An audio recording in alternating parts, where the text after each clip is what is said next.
Hello guys, it's Dododox here, and today we're going to be playing Total War Warhammer 2 Steel Faith mod with a bunch of mods added. And by the way guys, this is going to be really cool. Stick around for this because there's some awesome mods on show today. So it starts with Jack's turn, and obviously he's going to auto-resolve these very easy battles that when you start as the Dwarfs in the mountains, there's basically very easy battles you can do, and he decides to auto-resolve them both. We're trying to speed run the campaign, really. We're only going to fight battles that are necessary, by the way, in this campaign. So it's my first turn now. So guys, what I decided to do as Lord Skrulk is it was time that we decided that we were going to move over to Subterrane. Now, the trap is, with this particular campaign, is that I've played this a few times now, is not to take out the Dark Elves early. Now, what you could normally do is go to Magnova Coast, then go to Chuparotl, but that is a mistake. You shouldn't do that. Instead, you should go for Subterrane, because Itza is going to come down and fuck your day up if you don't.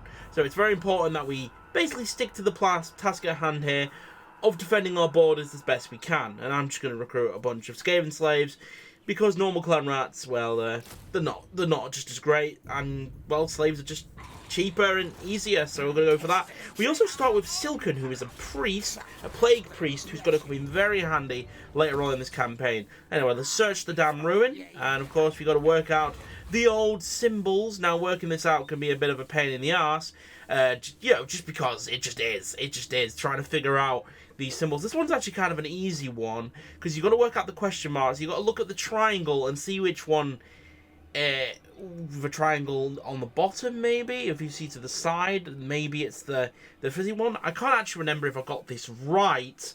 We'll have to see. I think it's this one. I'm pretty certain it is this one.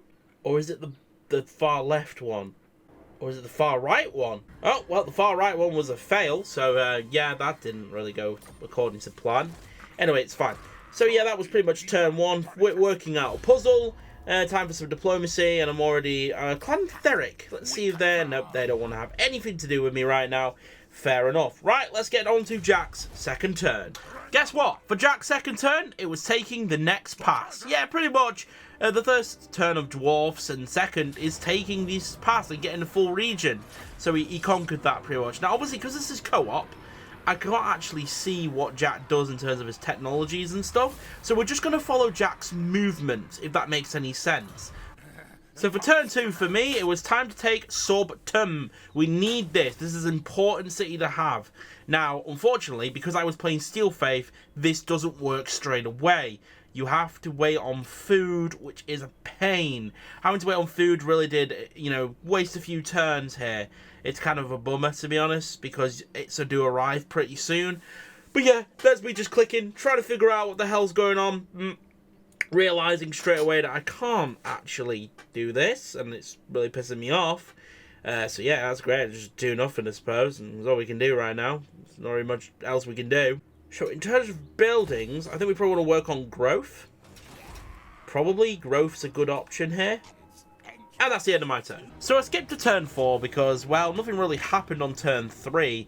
I was just raiding the province to get food, and I basically came across another puzzle for this one.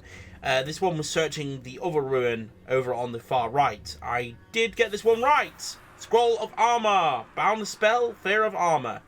Minus 24 to leadership and 20% of digger as well, which can be very useful for what we're going to be doing to the lizards later on. Yep, so same thing. I've recruited another lord in Oxel. I think it's because of rebellion reasons. I'm not actually too sure why I did this. And we are just researching the magic tree right now, because we're trying to get to Plague as quick as possible for Mr. Silken over here. And that's the end of my turn. So after waiting a couple of turns, not doing anything, it was finally time to take the city with 3 food. And this is where things got really exciting, because now I could finally start working on finally getting some damage from my army. The problem with Skaven is you can't fight Itza with clan rats. It's not going to work. You just have to have some sort of damage to kill them. And the other great thing about taking Subterrane quickly is that you get, you know, food straight off the bat with the farms. So that's really nice. Okay, Luther Harkon is asking for something. Demanding 600. I do not think so. Not a chance in hell. So you're probably wondering what this screen is. This screen allows you to take legendary lords from the races of your same race when they die. So you can get the legendary lords, say, of like Clan Rictus, Clan Morgs, Clan Skryre. You know, whenever they die, you get their legendary lords, which is really awesome. So if, say, Ikit Claw dies, you get access to Ikit Claw. If Snick dies, you get access to Snick. It's really nice. It's really cool. Anyway, we're carrying on our progression. Look how quickly I'm getting everything ready for Itz's fight on turn 9, I believe they arrive. Is it 9 or is it a bit longer? It really varies. It depends how... It depends what Itz's feeling like. It really does. It depends what Itz's feeling like. But we've got 3 turns to prepare. It looks like until we can get Bombardiers, which is really important for Skaven early on. And this is the only way to do it. Trust me, guys, I've played many attempts at this. I've learned a lot about this Scroll campaign, and I can honestly tell you, you need some sort of range, bombardier sort of thing to kill Lizardmen. Clan Rats, just not gonna cut it. So we've got some movement from the Dwarfs, as they are about to attack Grom Bloody Spears, and it looks like it's a pretty easy battle here, so as of course, as we're speedrunning this, we're going to resolve it. And as you can see, it was a close victory. You know what, I didn't expect that many dwarfs to die, but they did. Yeah, very interesting there. It was only just, I mean, I guess, yeah, numbers and stuff. 1,035 kills for those Iron Drakes, man. God, dwarfs get some nice stuff with this new mod on Steel Faith as well. It's fantastic. Basically, what this mod does, it makes Steel Faith range better as well. So, like, any sort of thing, like Bombardiers, Warp Fire Throwers, Iron Drakes, any range give more ammo, which is awesome, by the way. You do need more ammo and more damage. Because, honestly, in the base game, the ammo is not great, and neither is the damage. So, you know, we're just making the game more fun. So, I was just minding my own business while I'm just, you know, recruiting some Bombardiers, as you can see right here. You know. Yeah, I definitely want Bombardiers. Yeah, that's what we're after. I thought I was... Oh, wait, I'm going to go for a Globadier as well. Start again.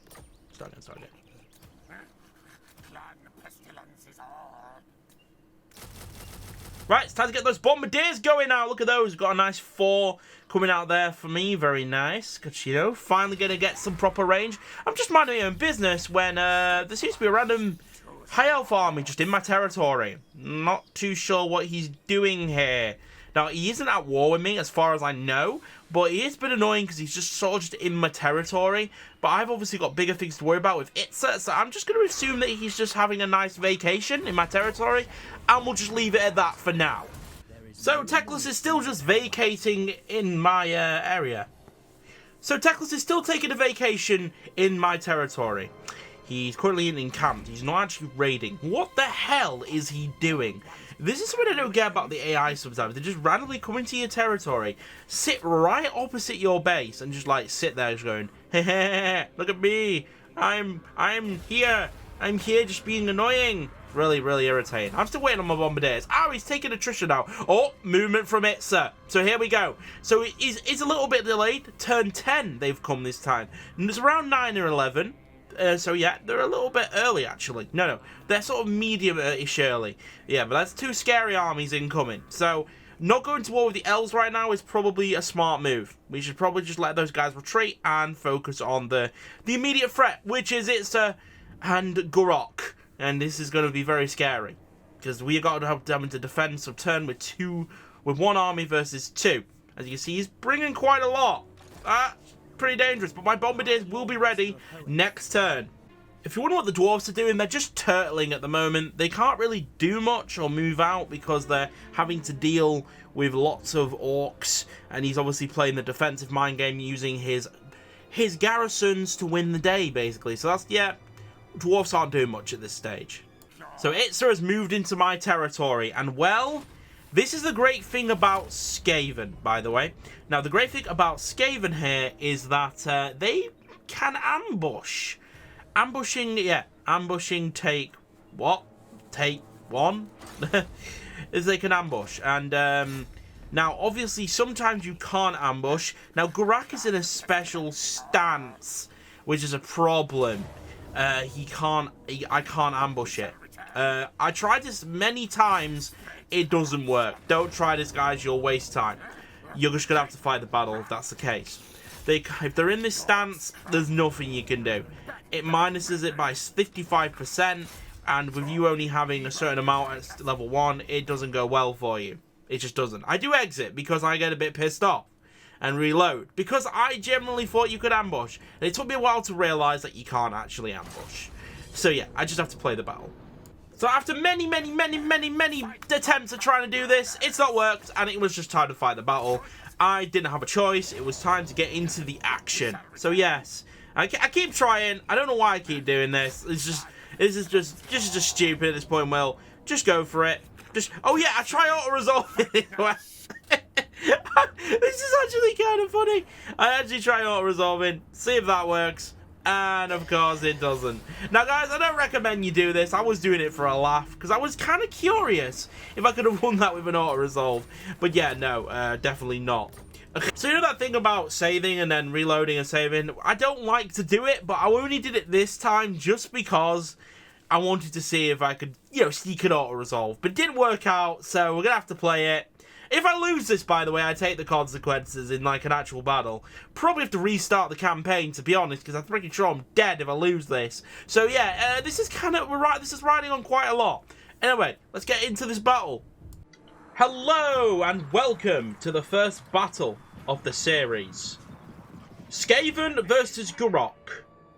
Bitsa versus Clan Pestilence. And here we go. A big battle to determine the fate of Lustria, really. Losing this means we would definitely have to restart the campaign. So it's a must win as far as I'm concerned. Now, I'm trying to go defensive here because I know that I need to use my bombardiers to win this. My bombardiers are going to be key to win this. If I don't have my bombardiers, things are going to be a problem. So it's playing the defensive game because I attacked them. But I'm going to throw rocks at them in the hope of this will make them run at me. Yeah, no, seems like a very good tactic, doesn't it? Rocks being thrown. Should be interesting. Now, if you have a look at the tactical map, as you can see, I've set pretty nicely good formation. Front line of clan rats on both sides. Bombardiers nicely secure in the centre. Plague monks and Asian plague monks to guard. Bombardiers set apart. Catapult to fire as soon as it can. And yeah, that's about it, really. I don't think there's anything I missed. Oh yeah, got some rat ogres as well. And yeah, that's about it. Anyway, time to throw some rocks in the hope that this will make them charge. Because, you know, throwing rocks at your enemy is just rude. So, you know, hopefully that works. Here we go. I always find this hilarious. Do they just laugh? I think they just laughed at me. These are skinks. They will take damage. Oh, did he kill one? Nope. They just got back up straight on the feet. Well. The lizards aren't really fazed by this at all. This bunch of rocks being thrown at them doesn't really do much. Oh wait, it does! It worked! I can't believe that worked. I'm going to be honest. Fall back! Fall back! Run! Run! Run, slingers! Run! Run for the hills! Wow, look at this scene.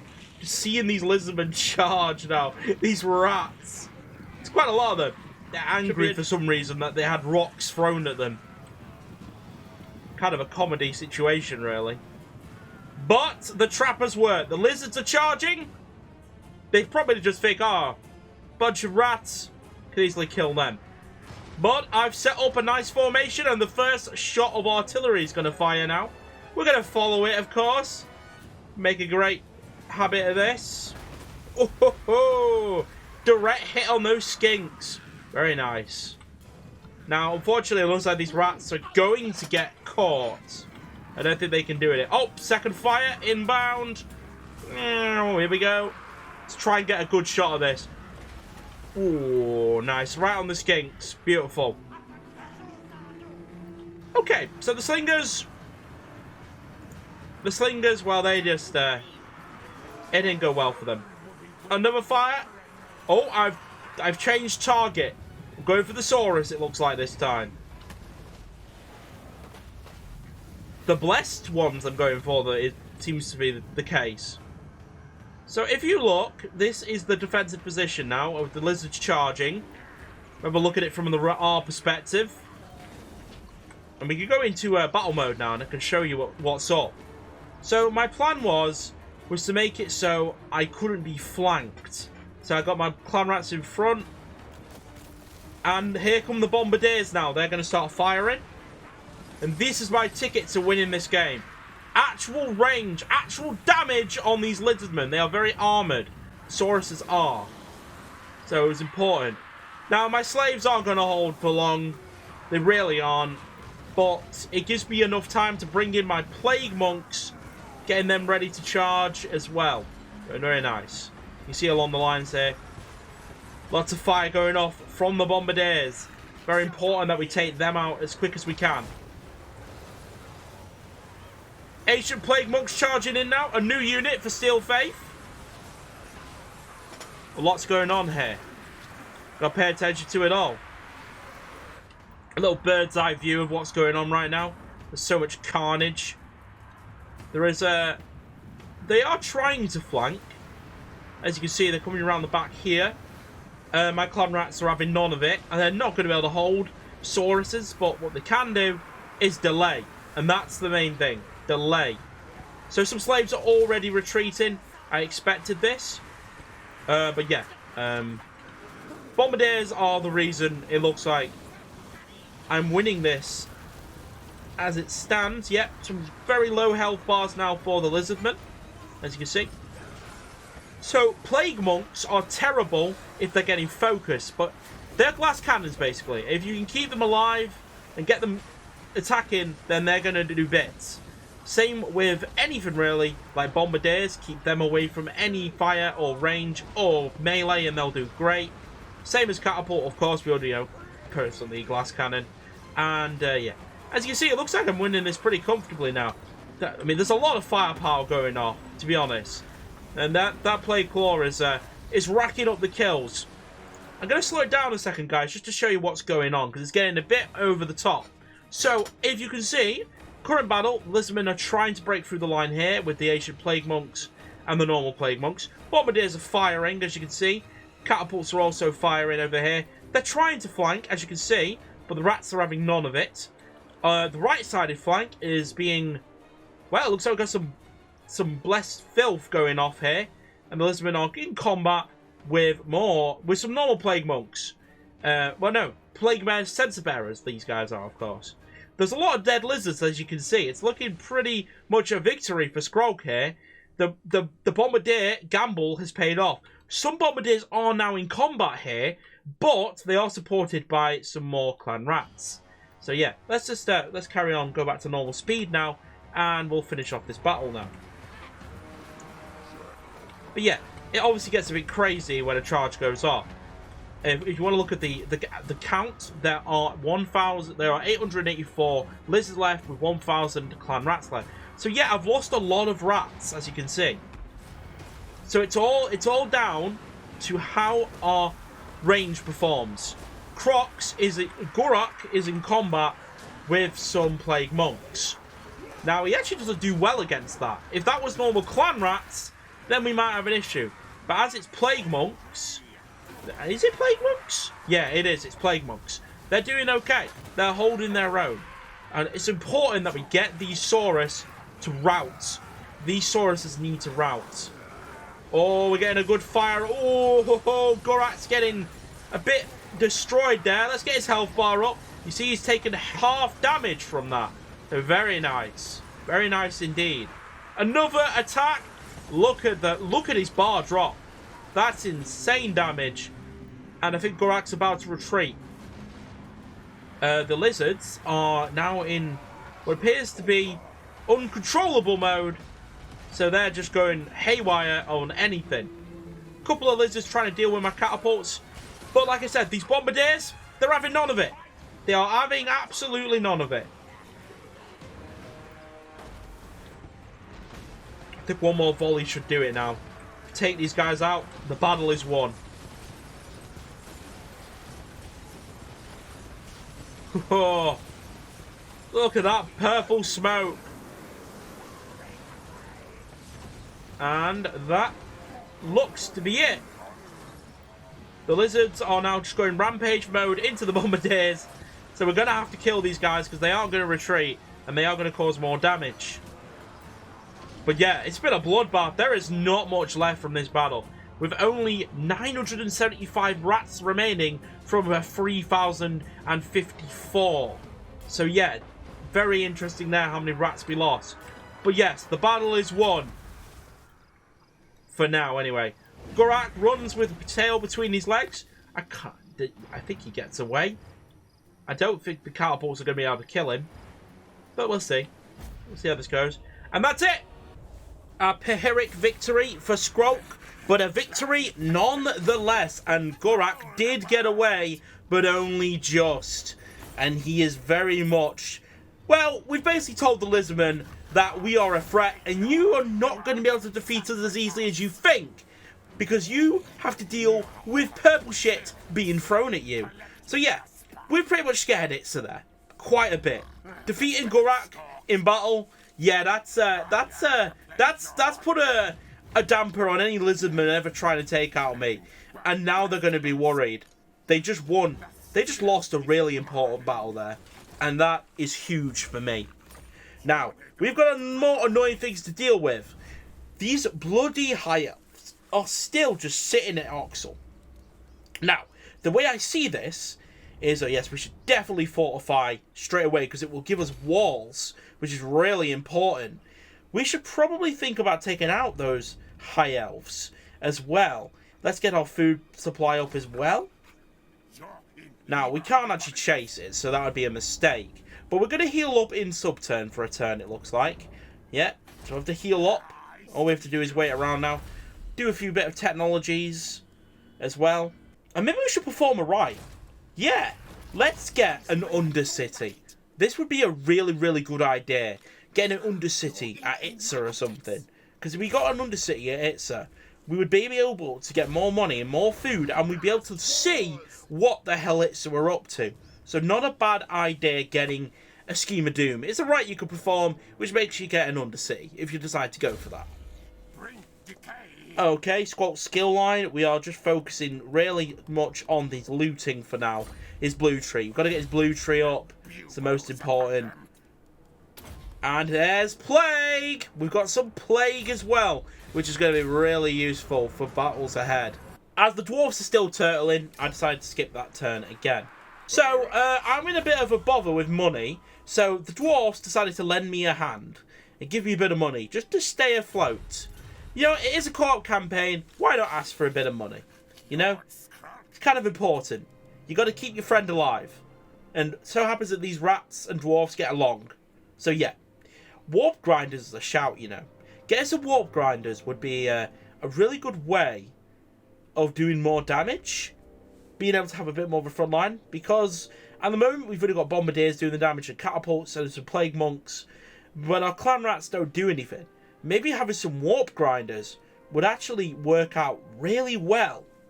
But it is a bit of a risk because you don't get many of them. So I am just thinking about these right now. Do I want warp grinders? Yes, I do. I do want them. It completes my army. It gets me a full army. And I only have to wait a turn. And then I'll be able to either attack Itza or attack the high elves, depending on my mood. Right, let's establish this Undercity then inside Itza. Do we get there this turn? Oh no, we need to wait one more turn. That's a shame. Would have been nice to get some money off Itza already. But no, we'll have to wait a turn. That's fine. Right, do we attack these high elves that are just chilling in my region right now, causing issues? I guess we'll wait one turn because we do need the warp grinders. And now they're asking me to join war for 100. You can wait. I do that. I mean, I guess it pisses them off. I guess. I mean, yeah. I guess I go for that. I don't remember doing that. Oh, getting declared war on by some more lizard factions. I guess I've pissed off Itza by winning that battle. And yeah, guys, that's part 1. I hope you enjoyed, and I'll see you in the next one. Bye for now.